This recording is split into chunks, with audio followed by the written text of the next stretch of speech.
Hello అండి, welcome to గోంగూర పచ్చడి mini vlog. నేనైతే ఇక్కడ ఎర్ర గోంగూరని తీసుకున్నాను. ఇప్పుడు గోంగూరని కొంచెం నూనె వేసి మగ్గించుకోవాలి. ఇలా స్మూత్ పేస్ట్ అయ్యే వరకు మగ్గించుకోవాలన్నమాట.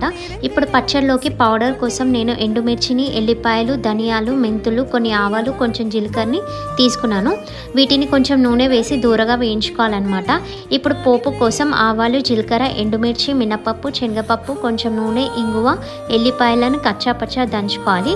అలాగే కరివేపాకును కూడా తీసుకోవాలి. ఇప్పుడు చల్లార్చిన దినుసులని పౌడర్ కోసం మిక్సీలో వేసి దాంతో ఉప్పుని వేసి మిక్సీ చేసుకుంటే మనకి ఇలా పౌడర్ అయితే అవుతుందన్నమాట. ఇప్పుడు పోపు కోసం తీసుకున్న పదార్థాలను నూనెలో వేసి అవి మంచిగా వేగిన తర్వాత కొంచెం పసుపు, అలాగే తయారు చేసుకున్న పౌడర్ని వేసుకొని స్టవ్ ఆఫ్ చేసుకోవాలి. ఇప్పుడు గోంగూర పేస్ట్ని ఇందులో వేసుకుంటే మనకి ఎంతో రుచికరమైన, పుల్లగా, కమ్మగా ఉండే గోంగూర పచ్చడి అయితే తయారైపోతుంది అనమాట.